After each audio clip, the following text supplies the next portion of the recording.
Welcome to episode 78 of the Black and Yellow with me, BOODFM as always.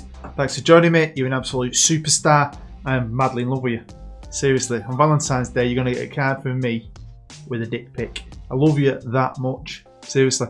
Right, episode 78. This is the first episode of the final ever season of Denton Villa. It's going to be emotional, especially for us couple of dudes that are still into it. Maybe squeeze out an extra episode this season just to, fully enjoy it. And I'm excited for it. I'm also quite sad, I'll be honest with you. But it is what it is. And while you're here, why not smash the like button? If you're still watching, surely you still like the series.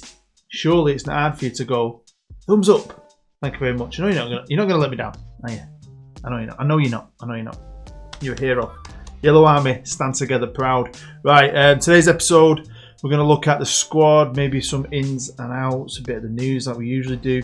Might even chuck in a cheeky little live com at the end, which should be fun, hopefully. So as always, thanks for sitting here with me. If you want to support the channel a little bit more and become part of my very first FM20 series, pledge to my Patreon. You'll find a link to that down below. Right then, let's begin. Now first off, if you're wondering why I'm still here in the corner, sitting in front of the University of Bolton Stadium, that's because we're still in the University of Bolton Stadium. Our new stadium, the 38,000 capacity, brand spanking new Denton Villa Stadium that's on the banks of the reservoirs of Denton, has been built, it's finished. But for some reason, we're not moving in till the 1st of November, which is a bit annoying. But whenever that first game will be, that is going to be an episode, I can guarantee you that. Right, we're going to start here with the best overall 11. It's always quite cool to look at this. And Danilo is now in there somewhere. Is he on the bench? He's on the bench. Do you know why he's on the bench? Because Joe Page is still the number one right back. Joey Page. On to the end of season awards, and I do enjoy this. And the fans' favourite player, by some margin, was Vlatkovic. He is a hero. He did spend the first half of last season wanting to leave, and then the second half of the season he won't sign a new deal, but he signed a new deal. We have signed Vlatkovic up. He isn't going anywhere. He's happy to stay, so hopefully it'll be even better this year. Fingers crossed. So yeah, he came first, Danilo second, Jaros third. So that's two defenders there. Interesting. Young player of the season was Vlatkovic. He's still only 23. Wow. No signings, remember, we didn't make any. I've not really made a signing for 2 years, have I really? Not many. Yeah, someone joked that Ed Woodward from Manchester United must have joined the board. He probably has, because I've got a chairman who we're going to talk about him later. Two chairmen who won't put any money in the club anymore. So I've had to take matters into my own hands. Again, I'll talk about that later. But goal of the season was for Mr. Basu himself. Beautiful goal. It was against Brighton on a lovely Saturday afternoon in October last year. We have a look at our season as a whole. It wasn't as successful as the year before because we won the Champions League and the FA Cup the year before, but it was still pretty successful. I mean, we became world champions. We won the FA Cup again. We won the Super Cup, which is great. Lost in the semi-final of the Champions League. Now it says there we finished third in the Premier League, and at this time we were. I showed you that at the end of the last episode. We finished third behind Chelsea and United. That changed, and this has never happened to me. Again, I'm going to show you that in a minute. Next up is a commercial summary, and a lot of figures went down for various reasons. Here's what it is. We've signed no new big deals, but we have got quite a few good. Now, when I said I was going to talk about the chairman, or the chairmen, this is why. Because I was looking on my general page at the end of last year, and I noticed that it said willing to listen to offers. Now, I might mention this, I might not. Some of you do know this because I talked to some of my subscribers in a friendly way as friends. And something happened about 4 years ago now where they sold the club in the summer, and it was taken over by a new board and so on and so on, and it was going to be brilliant for the story. And then the save file crashed, so we had to go back to the end of the season over the summer, played the summer out, and we didn't sell the club, and it's never come about again. Year after year's gone by, and I thought that was a bit strange, but it was always kind of in the works, I think. And what's weird is this is happening, so there's a great chance going into this last season we're going to be doing it without Mick or Cole, the chairman, which is just freaking weird to me. I can't believe after everything we've been through, they're going to sell it. Now, this is the Premier League from the end of last year. And as you'll notice, we came second. And we came second because, and you might not be able to see this because of my fat head, Chelsea and Wolves, doesn't matter about Wolves, but both of them two teams violated their budget rules and were docked 5 points at the very end of the season. So we crept into second. So we've been in the top 2 now. Is it 4 years running, I think? So that's pretty cool in a sneaky little way. Now, if we go to our general page, you'll see there, owner status. Have a look at that there, in the process of a board takeover. So, as you'll probably know if you're a seasoned Football Manager player, when you're in a takeover, you can't make any transfers. Now, I did say I wanted to buy a superstar striker, and luckily, this didn't kick off at the start of summer. So, I've been able to get a striker in. Not necessarily the one I wanted, but we've got a striker in, and I've managed to sell off. I've done loads of business outgoing. Quite a few players to help finance it because I have to make my own money on this game because the chairman won't give me any, and they won't give me any now. And by the way, it's not a tycoon either. It'd be pretty cool if it was. I'd just spend all his money in one go. I think it's a consortium led by a former footballer, so no idea what that's going to be. Now, I did say I wanted to go out there and buy a big time player. I was going to try and buy Mbappe, and I did. At 32, he's still very good, but they wanted something like 200 million for him, and I was like, and there's a couple of players I tried. There's a Dutch guy I showed you. Couldn't get him. What I hate about this game is how unrealistic it can be when it comes to transfers. You know, in real life, you could go in for a player like that, offer 90, 100 million, and you'd get him. But on here, it says now we want 348 billion quid. It's unrealistic. It's unrealistic. But it is what it is. But, you know, you just got to keep plugging away, and have a look what you can find. I've not been able to find a proven guy yet. But I found Matt. I'm just going to call him Matt. We found Matt at Real Madrid. He's 21-year-old and he's French and he's from Real Madrid. And he's been at Real Madrid for 2 years and he's very, very good. He's a former wonder kid. He was on my wonder kid list. He's now an elite striker. He had a minimum fee release clause of about 95 million, and that's exactly what we've paid. He's broke all our transfer records. But Real Madrid have got a player one up top, and they've got a very good striker there who plays. So he wanted to leave. It was an easy done deal. What I have done, and you'll see it money wise, I've got 33 million to spend. I've had to pump up some of that into the wages just to make it look good. But if you look at the overall balance, we've got a lot of money, and that's because we kind of had a lot of money. But I had a lot of good young players, right? You aren't going to get in the first team. They were 22. Some of them have been out on loan. Some of them are itching to get in the first team. I've switched some around into the first team. Some of them dropped back down into the under-23s. And some just were not going to play. And one player I got offered 40 odd million for. I was like, snap your hand off. I'll show you him next. And I ended up bringing in at least. I paid for Matt, the Real Madrid, Matt Bilger, whatever his name is. Basically of selling players. So we know he used to be one of my favourite centre-halves, but he slowly fell down the pecking order and he was like 4th choice and he wants to be a starter. He's an elite centre-back, and he's only 25. He's a good player, right? But I've got better centre-halves who do a better job than Timotei Babin, and I liked him a lot. 6'5", you know me, I like a big centre-half if I can get one. And Leeds United, Premier League team, they did well 1 year and then last year they were crap. I hate Leeds, but they came in and offered me 40 odd million. Next to leave was Maurice Buchmann. Now he's floated in around the squad. Last year he went back down. I think did he go out on loan? No, he didn't, did he? He's floated, hasn't he? I think he was in the 23s last year. Year before, I gave him a chance, and he sometimes really ended up being like a backup right winger for me.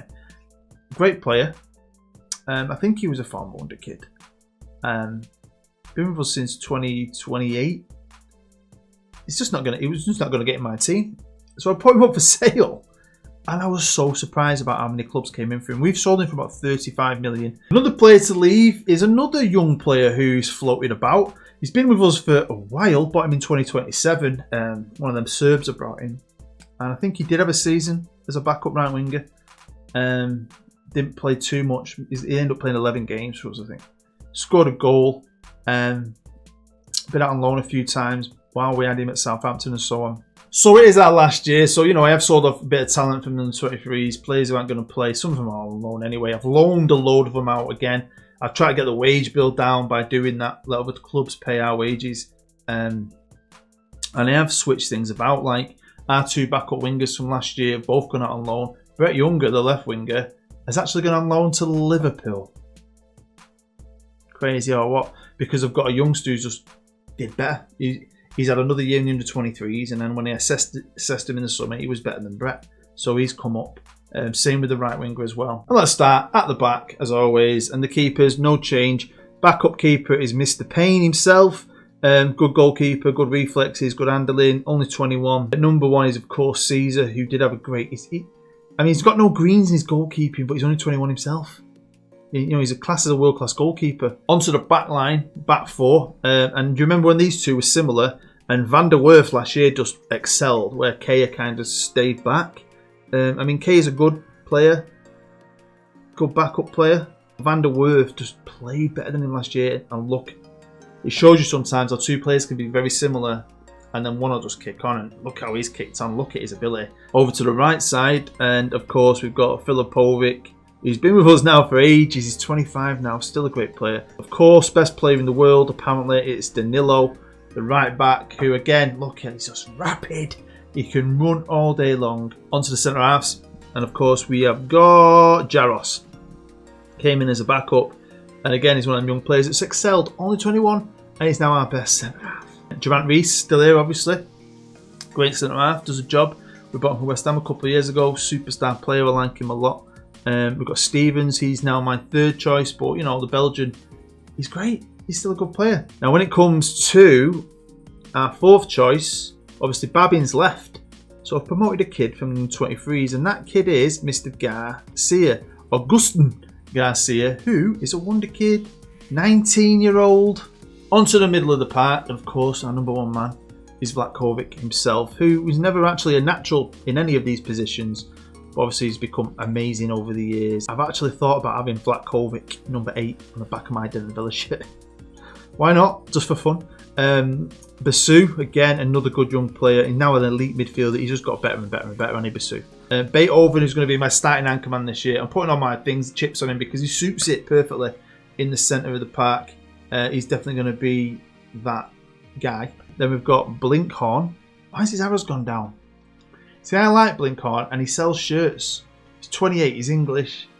And as a squad player, he's down as a key player. I need to change some of them. I think he's good. Kasama. Again, another youngster who's, he's just a standard good squad player. So, that's the plan. I'm going to have Kasama and Blinkhorn. They're the 2 volantes for the B team. But my Beethoven backup this year is going to be Kieran Swales. He's one of our own. He's come from the academy. Onto the front 3, and I think we've probably got one of the best front 3s in football. I have considered sometimes maybe looking, and I looked again this year for a better left winger, but Ruben's got a great star rating. He does the job, doesn't he, Ruben? So, do I really need to replace him? He's got better. He's 22. His backup this year, obviously, he's no longer Brett Younger. Brett Younger's gone on loan to Liverpool, which was when they came in from, I was like, really? Okay. And I just think he had a great year in the under-23s. It was amazing. Onto the right, and of course, the number 1 man is Danilo. Easily one of my favourite players. Great right winger. Ukrainian as well. I always think he's Brazilian. His backup this year, you might remember last year, was it Bennett? He's gone out on loan. And again, I'm promoting someone from the academy that I've had in for a while who's 19 and Belgian, and he's okay. He's a wonder kid though. Strikers. I've got options though, I think, to even play 2 if I want. I think Evans and Bilger would be pretty scary, and look at the star ratings. So obviously we've got Mr. Evans, and we sort of looked at him earlier. Great player. He's been here now for a couple of years, but I'm putting the pressure on him this year because we brought in Mr. Bilger himself, who is probably better, I think, on paper. And we've got, where is it? Sadler. There he is. Great player. 3rd choice striker. So before the training camp, I set up 3 matches against our affiliate teams, and I played the B team. So I've saved the B team and I've saved an A team. And each one of these, I played a B team. And that B team, you'll see there for yourself. Beat Altrincham 10-0. Beat Scunny 4-0. Happy days. And beat Millwall 3-0. Then we went away in the training camp, which is like a week and a bit, I think. And then once the training camp finished, we stayed in America and played 4 games and tried to play the A team then and see how they did. And we beat New England 2-0, New York 1-0. LA Galaxy 4-0. But I'm pretty sure I mixed up a bit, and B team didn't mix it up a bit, but we beat Houston 3-0 as well. So great, scored lots of goals, everyone's okay. We didn't even concede. I know it's not the best opposition, but it's still great to keep clean sheets in every match. Even though Cole and Mick are pissing off anytime soon and we're going to get a new board, they've obviously given me their expectations, so I'm dreading seeing what's happening. You can actually get sacked. New guy could come in, and that's what they do, don't they, sometimes? It's happened to me once where a new chairman's come in and said, yeah, don't like you, bye. And it was good. So you never know. Might not be a last year here, we'll have to wait and see. Let's have a look though. Premier League, qualified for the Champions League. They don't even want me to win the title. I want to win the title. I want that title. If I'm honest, that's what I want. This is what I want the most. I want to go out as Premier League champions. We've only won it once. These are the fixtures for the season, and obviously we've not had the Champions League group yet. So I don't know what that's going to be like. We don't know who we're playing in the League Cup third round either. But we've got Man United in the Community Shield, which I'm excited for that. Good test because they're bloody brilliant, United. And then we've got a really tough start. Chelsea and Arsenal. Blimey. We can get through that. We've got Borough, Brighton, Southampton, Norwich, Villa, Bournemouth. We could really go on a run there. We just need to pick up some good points in them first two league games. One thing that surprised me was our arch rivals and my old club, Manchester Central. They had Nuno, who's brilliant on this game, and because he didn't get him in the playoffs, they sacked him. But they brought in a great manager on here. I think Sean Dice is brilliant on this game. Can he someone finally? They've always rich this team. They're still in a shit stadium. And I was thinking this, to be fair, if someone like Sean can finally get them in the Premier League, they'd have to leave that stadium and probably build their own. Or they'd probably, going off experience, move into the Bolton Stadium. If we're leaving the Bolton Stadium, we've sold it, haven't we? Because we own that. Gee, it's so confusing. Remember, we rented it off Bolton, and Bolton built their own, and then we bought it, so it's now ours, and now we're leaving it, but I think we sold it to somebody, and we're moving into our new one. So it'd be interesting to see what happens to these if they did go up. Quick check in on how awesome we are on the world stage, and we are the third biggest rep team in the world now. Bigger than Juve, Atletico Madrid, Barcelona, Chelsea, Man City, Bayern, Paris, Milan, Inter, Liverpool. Hey, only Real Madrid and United are bigger. And of course, we're going to be playing Manchester United today in a cheeky little live com. Why not? Go up against Pep. Keeps getting the better of me. I live in Manchester, right? And in Manchester City Centre in the minute, there's a massive building in Piccadilly Gardens and we do this in Manchester now. So when a building's getting worked on, they basically cover the scaffolding with an advert. It looks better. It used to look better until they put his fucking face on it. Massive. They've only signed one player to their amazingly already awesome squad, and it's Job Bosch, I think he's called, and now he's worth 83 million. They signed him for 107 from Paris Saint-Germain. Right winger, elite winger. And why I'm excited even more? Because Pep's been in the freaking news saying he's super confident of beating us. God, I want to stick a ball down his throat and my finger up his ass and spit in his face.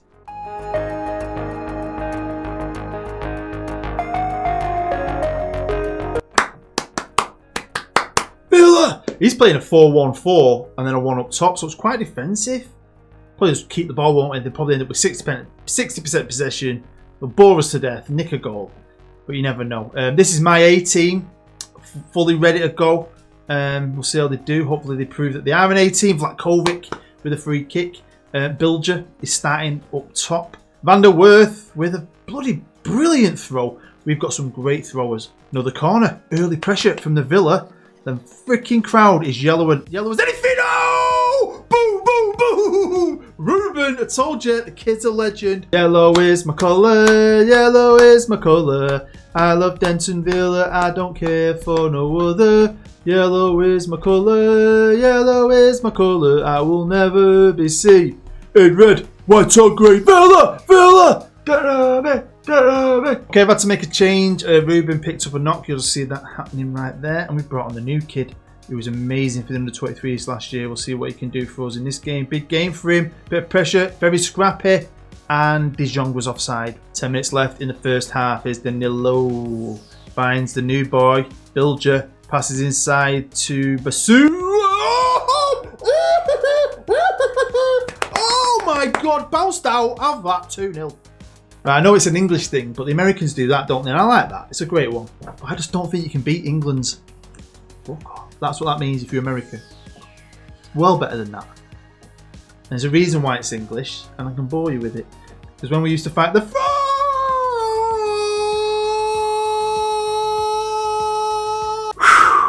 What is happening? What's going on? Oh, it's been all Denton Villa so far. It's been beautiful, that's what that's been. Anyway, quick history lesson. When the English used to fight the French, England, when we were, in the olden days, used to make you learn how to be a bow and arrow guy as a kid. So by the time you're an adult, the whole country could take up arms and fight. And that's why we were great with the bow and arrow. So when the French had captured us, they cut our 2 fingers off. So you were fucked. Do you know what I mean? You couldn't do it anymore. And basically when we beat the French, or we'd ever have a fight against the French, we'd always pop our heads up over something and go, ha ha ha ha. Now I know it's a friendly, I know it's a community shield, don't take too much from it, but are my young team coming of age here? They've been young, I've not even really invested in them, I've been invested in youth and promoted. Oh bloody hell, do you know what I mean? But they start to come of age, aren't they? I've got to praise you like I should. And they're all happy with a bit of praise from moi. Okay, I made more changes because Sam has come on for Black Kovic because Black Kovic was on a yellow. And we bring in Evans to freshen up the strike force. Oh! This is the hat my son bought me. My lucky hat. We all support a yellow football team. A yellow football team. A yellow football team. Oi! We all support a yellow football team. A yellow football team. A yellow football team. Can United get back into it with at least a goal? We have been absolutely brilliant today. We've had a little bit of luck. I think they've hit the post or the crossbar and so on. But they haven't done too much. They haven't looked that scary. He came into it defensively. My team are just solid. I mean, they've got to think of it. Apart from that new striker started today, and maybe the kid on the bench who's come on, the left winger. These lads have been playing as a solid unit for a long time. And some of them have played together for the under-23s and they've come up together. It is special. Right, got to be the last highlight corner for Manchester United. Oh, that is why Caesar's in net for me, and that's lucky. Do you know what? Great save. That was lucky for United. There you go. We've just won the Community Shield. I know it's a friendly, but I'm happy because we lost it last year. Another trophy in the cabinet, and I'm just proud of the boys. I think they showed United. United's goal was lucky at the end. It came from a great save. Statistically, they had more chances. I told you they'd have 60% of the possession. Over the last few years, we've probably done, 4 episodes a season. Last year was 3, I think.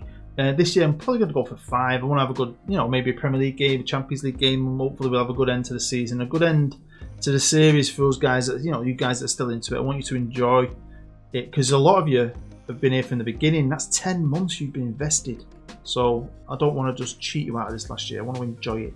So we're going to come back in the next episode, episode 79, and we're going to come back here and we're going to play Tottenham at home. And do you know why? Because it's the 1st of November. So even though it says the University of Bolton Stadium, it won't be that, will it? No. We're going to come back for the opening game of the Denton Villa Stadium. Well, there we go. That is the end of the episode. As always, thanks for watching. Please smash the like button, comment down below. Let's get to know each other. Let me know what you think and give me your predictions on this final ever Denton Villa series.